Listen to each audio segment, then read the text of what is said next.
Welcome to The Screen Queen, the show where I'll be talking about your favorite TV show or your favorite movie. You'll just have to listen to find out. This is your host, Samantha Parrish.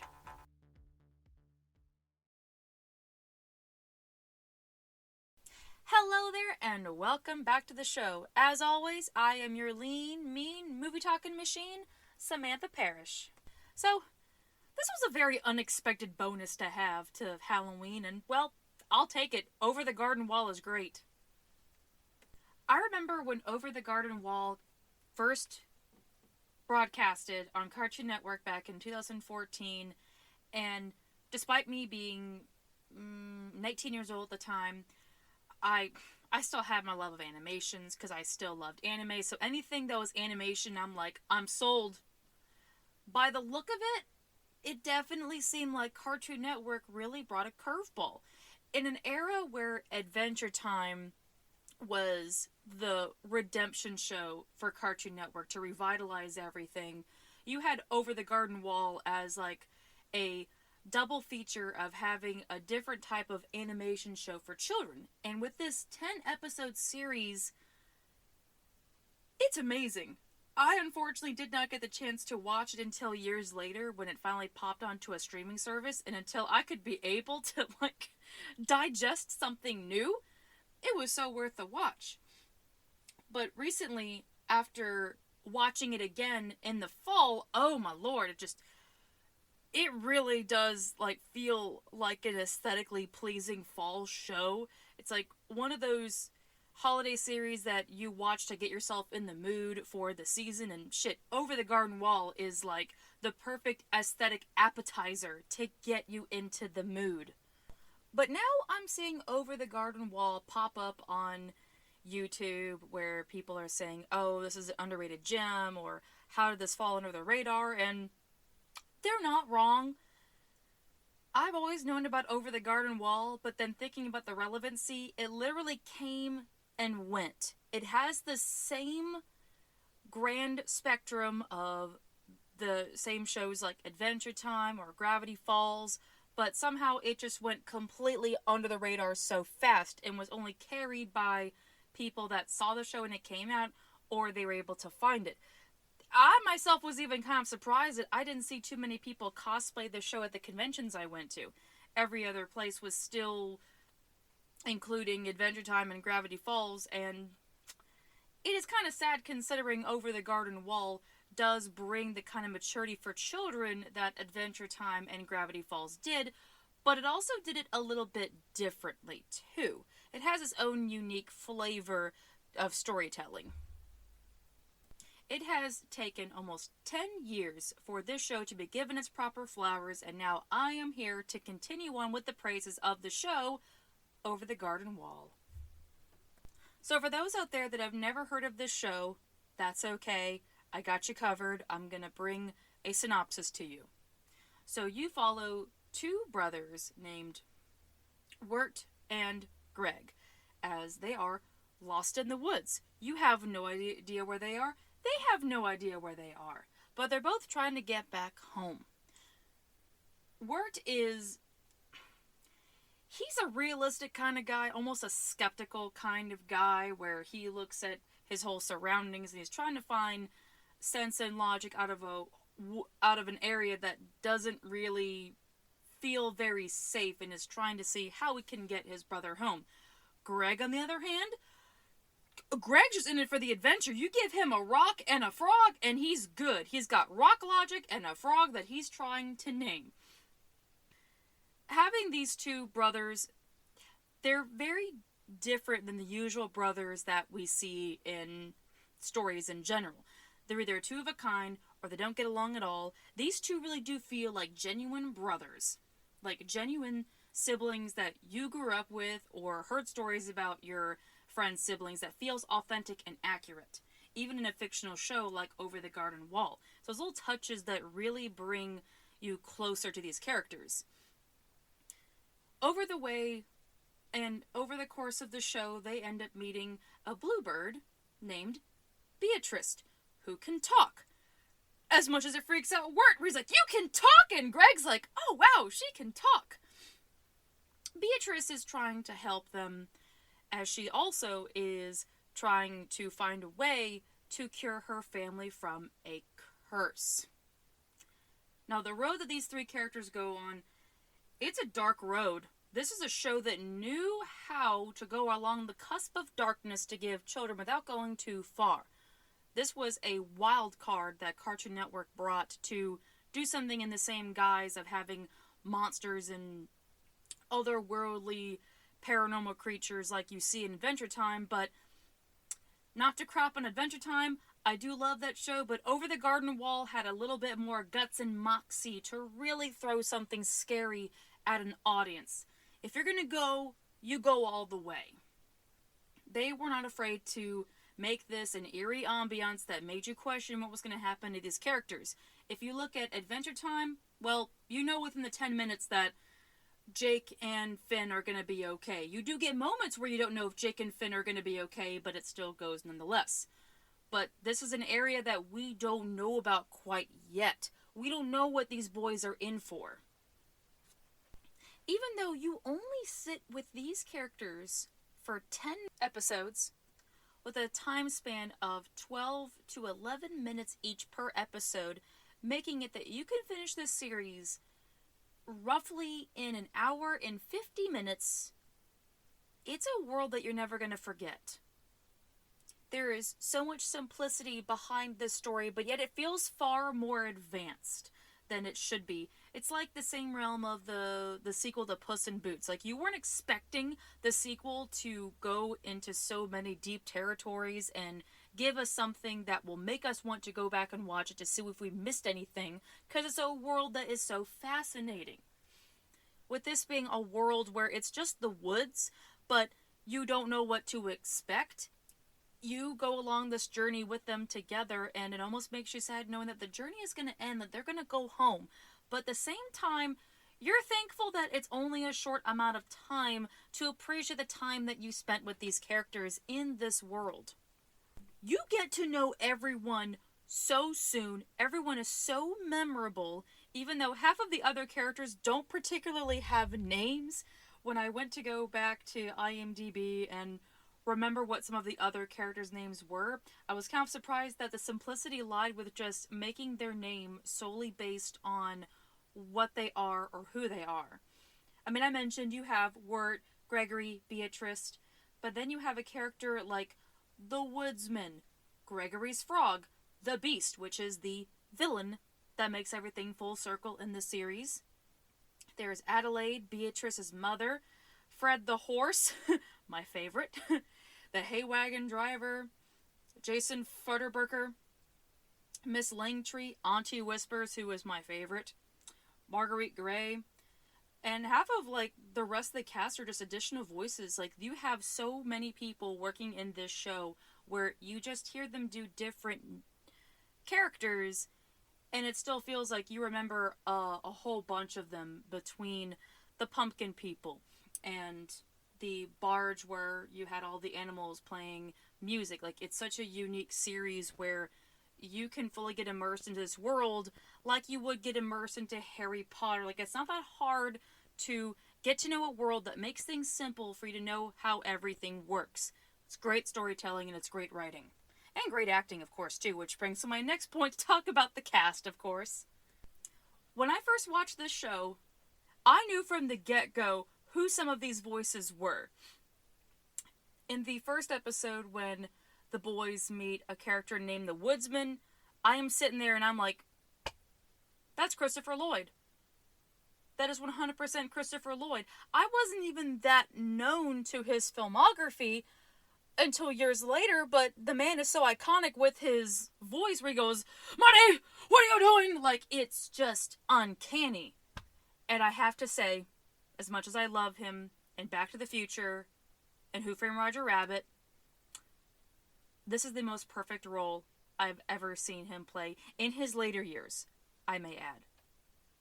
The man has always chirped in and chimed in to some certain movies or TV shows, but this is perfection. This is Christopher Lloyd at peak performance. And I feel like it is the most emotional that I have ever seen with Christopher Lloyd. I don't even have a name for this character besides the Woodsman, but it is so great what he poured into this character that truly made you feel for the Woodsman being a character that you don't know if you could trust, but you also feel sorry for him in a way. There are layers to the Woodsman character that I'll get into much later on, but it was unexpected to see someone so prominent as Christopher Lloyd popping in, but that was just the first among the others. I knew from the get-go when I listened to The Boys that the main character, Wirt, is voiced by Elijah Wood. And I'm like, I have never seen Lord of the Rings all the way through, but that's definitely Elijah Wood. I like how they chose people that you can immediately know their voice, but it's also a voice that matches the character. Elijah Wood has always played characters in a way that doesn't feel typecasted, but that you enjoy the characters that he portrays because of the way that he makes them very unique, soft-spoken characters in the same realm that he played, I think it was it Frodo. I had to think about it for a hot second, because again, I've never seen Lord of the Rings at all. Okay, I got it right. I had to make sure. Okay, because, I got a rep to protect. I have a crown on my head for my self-media title. I gotta make sure I'm good. Anyway, it's enjoyable to always see him play these characters that I never get tired to see him play. And he does do a very good job. And then, the irony for me is to find out that Melanie Lynskey is the voice of Beatrice. Now, I have a bit of a 6 degrees of Kevin Bacon fact for you without Kevin Bacon. Melanie Lynskey is with Jason Ritter, who is the voice of Dipper from Gravity Falls. I love that sugar-coated irony, like, oh, I like that little connection together of having Gravity Falls and Over the Garden Wall together. It's such a funny little thing to tie together, and for those out there that love both shows, now you have a reason to love both shows again. I don't mind adding on to love. It's a great thing. Looking at the rest of the cast, it never really dawned on me that this is a very seasoned cast of actors that have been in Hollywood since, 1960s, 50s, and I love me a aged actor that will go into an animated project. It adds so much finesse to it to have someone go into a project to add more to it, like I mentioned with Christopher Lloyd.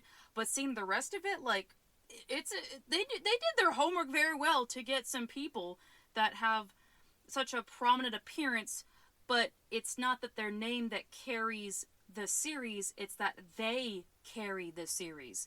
I love the fact that Over the Garden Wall is not very well known for its cast, just to let the story speak for itself, that the name isn't the reason why it's recognized, that you get to enjoy doing your homework to find out who is in the series.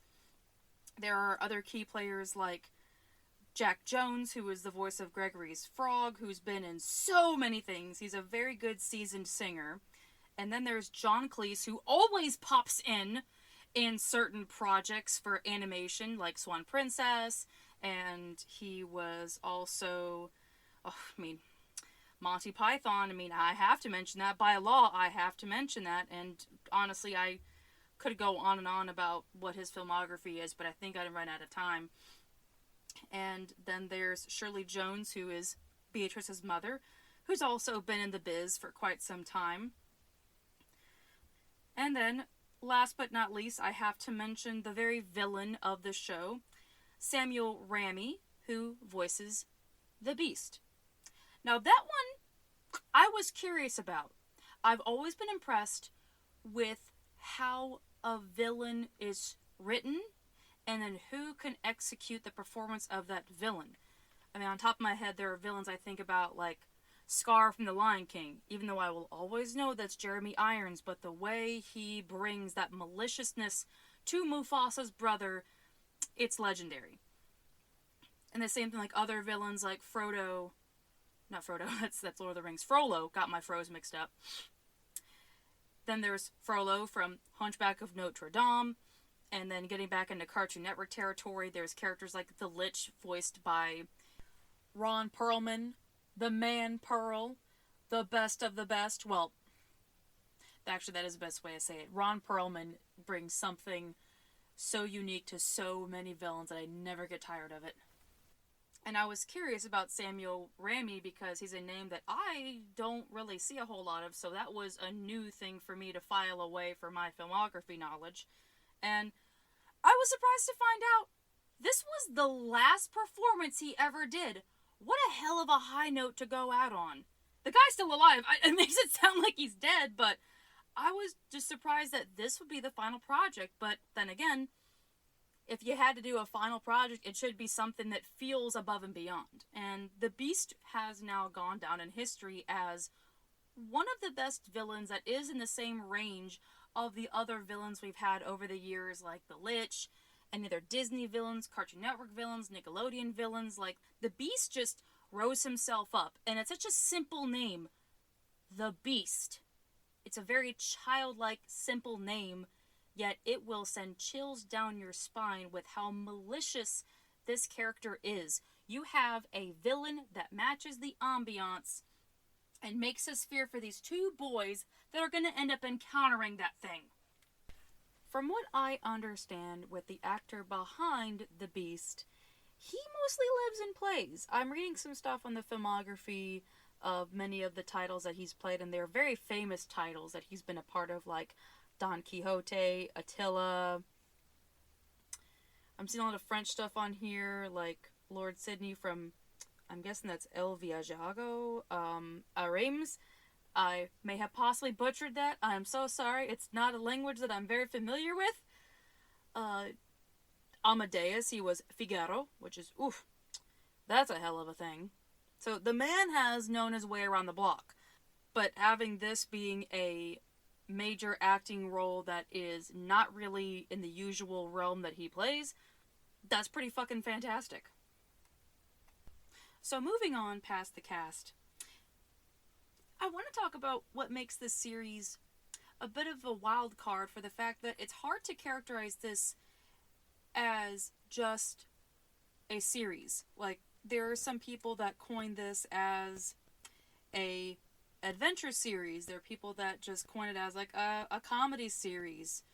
You could kind of squint and say that it's a horror series, because it is, to a degree, a bit of a spooky show. There's a reason why this always plays in the fall. It plays on many of the spooky elements, but it has enough moments where you can't really coin it as just a horror show. It really is the jack of all trades, in the same idealism behind Ghost being a multi-genre movie. Or, like I mentioned with another animated show with Gravity Falls, also having some spooky elements for scary things. However, in the grand scheme of everything, Over the Garden Wall went a little bit more than Gravity Falls did. They had to play it safe with Disney, but Cartoon Network has never been ashamed to go the extra mile when it came to showing a bit of a thrilling element.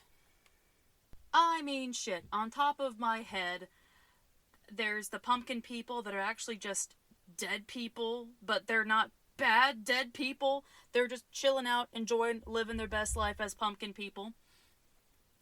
And then there is one of the other thrilling moments of the show. In the episode titled Chapter 7, The Ringing of the Bell, it has, in my opinion, one of the moments that truly does make this a spooky show, where a character named Lorna is introduced, and she's caught the eye of Wirt, and as it's been revealed in the plot, that Wirt is trying to get over this girl he has a crush on, and he's doing a pretty good job moving on. However, the girl that he is smitten with, well, there's something about her he can't quite put his fingers on. That there's something about her that makes it very ominous.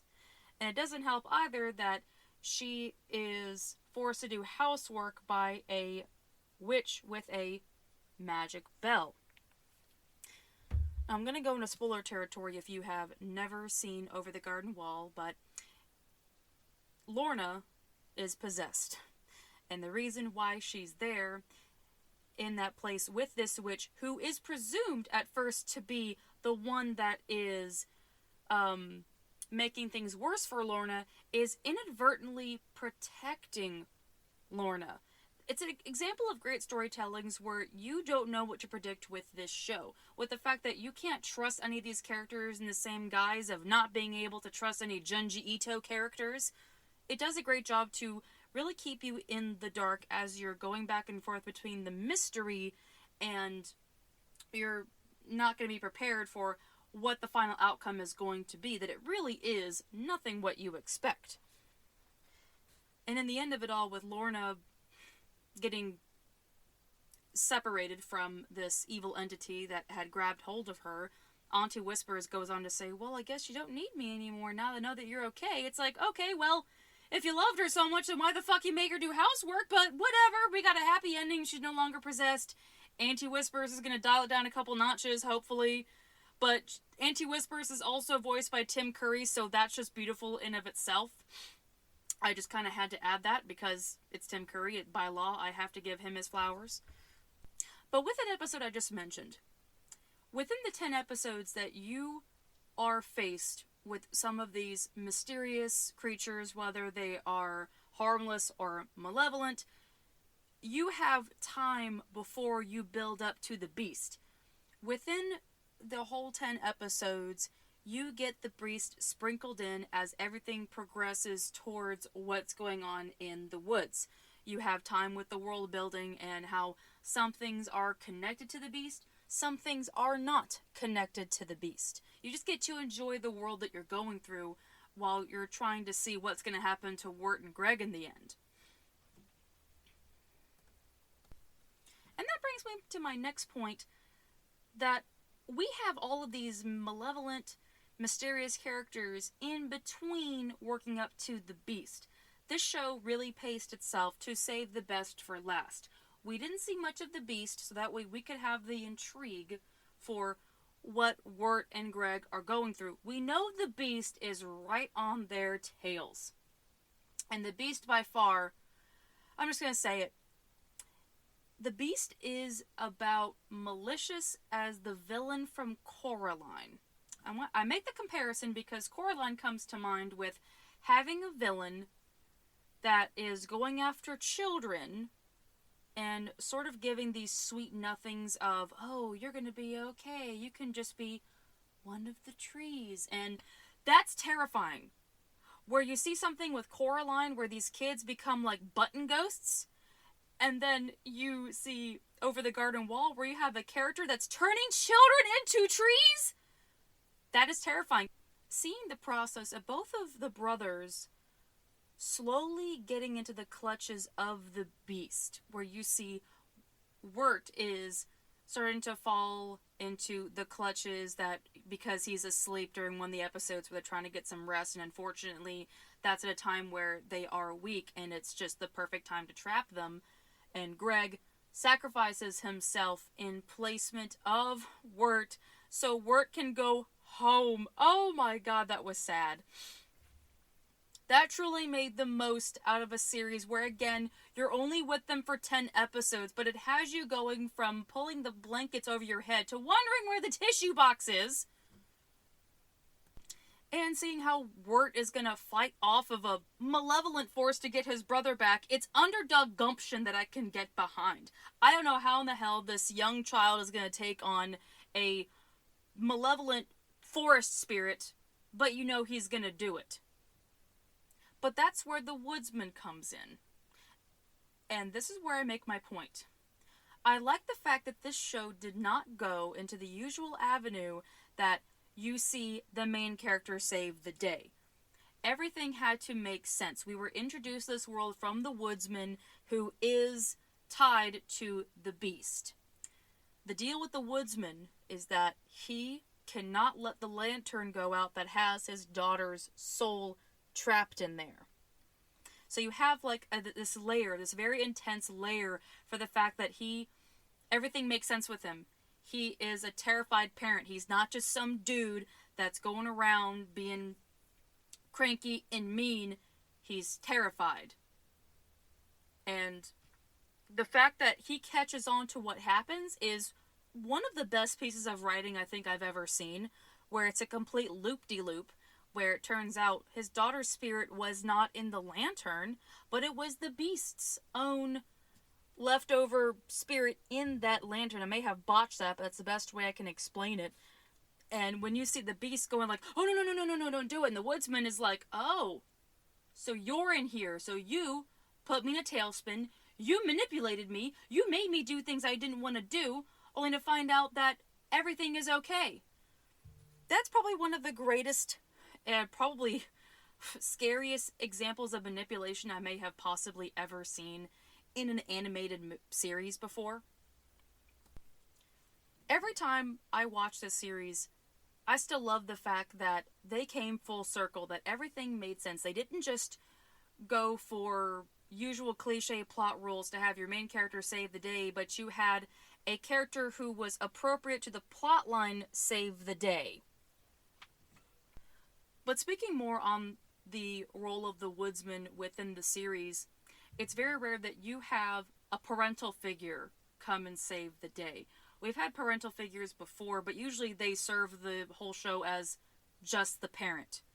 They're either the worst parent, they're a dead parent, or they're a parent that has to learn. I've never seen a parent quite like the woodsman before, where you can still identify him as a character that pertains to the plot tied to the beast, and you see like the dark motives behind it, but still nonetheless, I have to still chalk it down for the fact that this is a character with a motive of trying to get his child back. You don't see too much of that in animation. Especially when it's done in a way that Over the Garden Wall did, with having deep psychological layers behind it. So I didn't have a proper segue for this part, but it's something that I want to mention that I found to be very interesting. So I'm going to go on a little bit of a tangent here, and I want you to stay with me because I really do have a good point about this. During the Nostalgia Ween series by the Nostalgia Critic on YouTube, there is an episode that came up that Doug Walker covered the movie Trick or Treat, and he made a very good point that we don't get too many movies or TV shows that are centered around Halloween. We have, obviously, Halloween, and Trick or Treat being one of them, but it really threw me for a loop when I found out that Over the Garden Wall does take place during Halloween, but the show itself never got coined or pitched as a Halloween series. Even when I still did see the title, I'm like, I don't see Halloween, and I love it for that. I love how Halloween exists as a background note. It's not the motion that pushes the show. You get to enjoy the surprise of finding out that all these events are happening around Halloween, but Halloween isn't the focus. It's mostly the impact Halloween has on the kids. Because, again, everything is following Wirt and Greg. They were going out for Halloween. Wirt had something that didn't go according to plan and got embarrassed on Halloween, and then, therefore, he and Greg went, well, over the garden wall, and now here we are with the show. That was brilliant. I would have never thought that Halloween had a part to play in this show. It does make sense. It doesn't feel forced. But I also love the fact that with the reveal of finding out that it takes place during Halloween, it doesn't define Over the Garden Wall as a Halloween show. But I love the fact that Over the Garden Wall does serve as an example of having a series that can incorporate themes of Halloween without having to utilize all of Halloween to push the story forward, and you can have the holiday exist in the background. It's kind of a strange reference, but look at something like Die Hard. Die Hard is a movie you can enjoy any time of the year. You love the story of John McClane, and Christmas is in the background, but you can still consider it a Christmas movie if you want to. So with Over the Garden Wall, it's optional if you want to see it as a Halloween series, but it's up to you how you define Over the Garden Wall for yourself. There's no wrong answers for how you interpret a series that is the jack of all trades. Over the Garden Wall has made some very interesting conversations these days. I mentioned earlier that there's been a slew of videos recently that is talking about Over the Garden Wall and wondering why it's been an underrated gem. And there are people like me that caught it at a certain time that have still known of its relevancy, but again, it came so quickly that you were glad that you got to know it, but you're also glad that it's finally getting its proper accommodations these days. And I had shared on my personal Instagram that I was watching Over the Garden Wall for my fall entertainment, and my friend Austin, who runs the local open mic night that I attend every Thursday, was saying, hey, so was that your first time watching Over the Garden Wall? And I'd mentioned the story that I've seen it before, but it was nice to finally enjoy it during the fall, where I could kind of get like the full feel of it. And I liked what he had to say, that he prefers Over the Garden Wall over Gravity Falls. And with Austin, he always makes a very good elaboration and commentary as to why he likes a certain specific show or movie. And he went on to tell me that he really enjoyed the way that the pacing was in the show, and that it tackled certain themes in a way that we didn't get with Gravity Falls. And I like that he said that, because even though Over the Garden Wall is in the same realm of certain shows like Adventure Time, Gravity Falls, of course, and Star vs. the Forces of Evil, that Over the Garden Wall brought its own brand of maturity that doesn't feel like you can compare it to the other shows. It exists as the same thing of like a big featurette, but one isn't greater than the other. They're both equally great. And I love the show for that. I love the fact that it does the special something for someone, that they have their takeaway for it. They respect it so much, and they have their own preserved love for it, that people acknowledge the other shows that have came out, but they have a certain preference of what they enjoy. And you get to know someone that way when you know what they prefer for their stories. And I'm really glad that Austin and I had that conversation with a piece of media where he wanted to tell me why he liked it more than Gravity Falls. All of his answers were not wrong, and I like that he shared it with me. Well, I honestly wish I could go on about Over the Garden Wall, but with it being a show that you could finish in the same amount of time that you can watch Goodfellas, I figured it's best to save the good stuff for the show. And realistically, the entire show is good stuff from beginning to end. With every 11-minute episode, it is something unforgettable. It's carrying on certain generations of animations and storytelling that I love to see is still carried on, and now after almost 10 years, it's finally getting its proper flowers. I was wondering when the day was going to happen that Over the Garden Wall was finally going to be brought to recognition, and sometimes time really does work out in the end to have the day come when something amazing happens. Sometimes it's rough to have to play the waiting game to know that you love something so much and that you see so much goodness in it, and having to wait until everyone else sees the same goodness there. But it's truly one of the best animated shows that I have seen in quite some time, and everyone knows on the show that I love me some animation, but Over the Garden Wall has like a certain preference of animation that I really enjoy. It gave me everything that I'm looking for when I want to watch a story, and it has all the qualities that I love. So I'm happy to have this a part of my new favorite animated collection. It can join the club. And that is officially a wrap on Over the Garden Wall. Thank you so much for being here.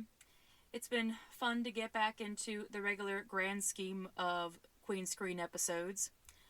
But with that mentioned, I did put up a post up on my Instagram talking about what the new schedule is going to be like. Next week, there will not be a new Screen Queen episode. I'm going to be doing a regime where I'll be alternating between Screen Queen episodes and Trailer Time episodes, since there have been people that have been asking about that, and that would give me a big break, because I love putting 110% of myself into these episodes. But I'm also currently working on my next book, and that's been coming along, moving and grooving, and I have to give it the time there while also still having time for the Screen Queen. So that was just a lovely compromise.